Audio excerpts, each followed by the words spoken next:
Lembaga Pemberdayaan Masyarakat atau LPM Kerobokan Kaja menggelar Cerdas Cermat tingkat SD di Sekolah Tiara Nirwana pagi tadi.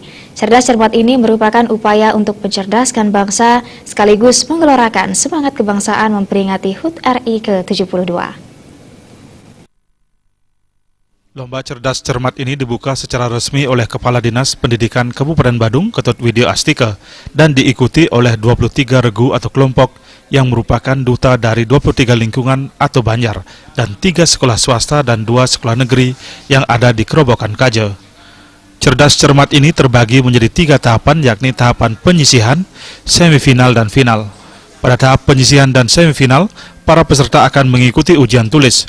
Selanjutnya, peserta yang lolos di babak semifinal akan melanjutkan ke final. Pada babak final ini, peserta akan berkompetisi dengan tata cara cerdas cermat pada umumnya. Materi soal cerdas cermat ini disusun bersama oleh guru-guru sekolah dasar dan unit pelaksana teknis Dinas Pendidikan Kabupaten Badung, Kelurahan Kerobokan Kaja. Menurut Ketua Lembaga Pemberdayaan Masyarakat Kerobokan Kaja, Anak Agung Putumayun, kegiatan Cerdas Cermat ini merupakan salah satu implementasi program Bupati Badung di bidang pendidikan yang diwujudkan oleh LPM. Cerdas Cermat ini bertujuan untuk mencerdaskan anak bangsa, terutama menyasar anak-anak SD. Melalui kegiatan Cerdas Cermat ini, selain mengasah kecerdasan intelektual, bisa menjadi sarana untuk mempraktekkan pendidikan karakter. Kami keluarga besar LPM Kelurahan Kerobokan Kaja ingin memberikan ruang dan apresiasi kepada anak-anak SD, memberikan ruang kompetisi kepada mereka, membiasakan mereka berkompetisi, dan harapan kami dari kompetisi Cerdas Cermat ini muncul anak-anak yang punya karakter untuk menjadi pemimpin-pemimpin di masa yang akan datang. Kegiatan ini juga kami rangkaikan dalam rangka menyambut Hari Kemerdekaan kita yang ke-72.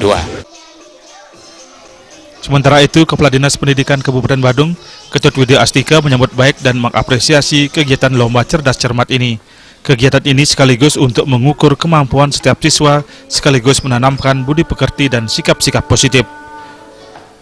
Kegiatan serangkaian memperingati HUT RI ini juga dinilai sangat baik untuk menanamkan semangat kebangsaan sejak dini, sebagai upaya untuk menumbuhkan semangat cinta tanah air di tengah isu radikalisme dan intoleransi. Kegiatan ini lebih banyak mengukur kompetensi anak-anak di bidang kognitif, ya perlu tentunya kita ke depannya bersama-sama kita juga memperhatikan bagaimana sikap karakter, ya, karena keterampilan, sikap, kemudian ilmu pengetahuan ini bagian terpisahkan dari kompetensi anak-anak. Pengetahuannya kita ukur sekarang, di kesempatan lain mari kita keterampilannya, kemudian karakternya juga menjadi bagian yang tidak boleh kita lupakan. Bagi para pemenang Lomba Cerdas Cermat ini, panitia sudah menyediakan berbagai hadiah seperti uang pembinaan, piala, dan sertifikat. Riase Balik.